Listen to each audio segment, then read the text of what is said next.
Control of Congress very much up in the air as we get closer and closer to Election Day. Democrats now hold a large majority in the House of Representatives, but Republicans hope they can pick up enough seats to swing the chamber their way. Let's take a look at Colorado's 3rd congressional district, which could play a key role in what happens in Washington.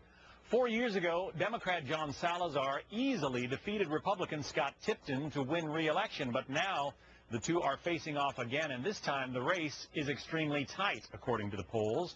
The candidates meet for their 2nd debate tonight. Joining us now, Scott Tipton, the Republican candidate for Colorado's 3rd district. We invited Congressman Salazar to join us, but he declined. He said he has some scheduling issues. So, Scott, to you, obviously, this race, again, you lost by what, about 25 points 4 years ago. Why is it so tight now? You know, we have a congressman, John, who voted for the failed stimulus package, voted to better than triple the national deficit in this country, voted to re-up the death tax, voted for Obamacare. In fact, voting with Nancy Pelosi 97% of the time. He's out of touch. He's bought into Washington, D.C. We need to be able to get jobs, not bigger government, and that's what our campaign is about. What's the stimulus doing for you there in southwestern Colorado? Absolutely failed. John Salazar liked to boast about his stimulus vote. $403 million came into the 3rd congressional district, creating 595.5 jobs. When we do the math, that's $677,000 per job. We could have cut a check to every man, woman, and child in the 3rd district for $700 or $800 and probably had a lot better impact. We need to get the private sector back to work. We're putting forward proposals in our campaign to do just that. Salazar has, as so many candidates do, run a very negative ad about you. I want to play part of it and get your reaction.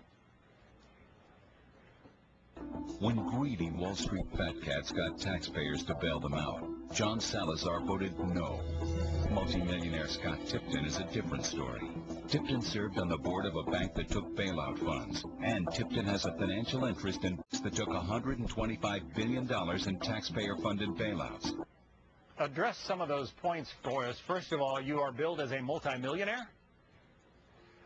You know, I've worked hard. I started my own business. It's actually Native American arts. I work with members of the Ute and Navajo tribes, and we've had some success. I hope we haven't reached the point in the country to where hard work and trying to be a success is a shameful thing.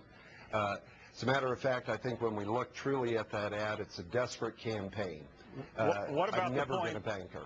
Okay, yeah, you were described as a banker. You've never been a banker. I've never been a banker. I think actually the Grand Junction Sentinel probably described it best.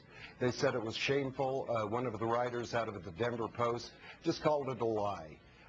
They've been called to task. In fact, we'd actually put out from the Colorado State Republican Party an injunction to try and stop the ads because they're just so false. But it shows a desperate campaign willing to say and do anything, hoping to be able to get back to Washington. Our people aren't being fooled. They know it's about jobs. What about the accusation that you served on this bank that took bailout funds, bank board? You know, I served on Vectra Bank, Colorado, and it was 4 years ago. I was not serving on a bank board, and Vectra never received direct stimulus money. That was through the parent corporation, Zion, but I certainly didn't profit. John Salazar, to play devil's advocate for a bit, says he's a member of the Blue Dog Democrats. He has a conservative voting record, he said. Well, this is, let's look at his record. Voted for the failed stimulus, $787 billion on the backs of the American taxpayer. Voted to better than triple the national deficit in this country. He voted for Obamacare, taking away $500 billion from senior citizens, adding another $1 trillion plus on the backs of the American taxpayer. The only thing that's turning blue are the American taxpayer. We've choked off private investment. We've choked off private development of jobs. We have to be able to get our people back to work. All right, Scott Tipton is the Republican candidate for Congress in Colorado's 3rd congressional district. Once again, we did ask John Salazar to join us. He was unable to make it today. The two will be debating tonight, so Colorado voters will get a look at both of them.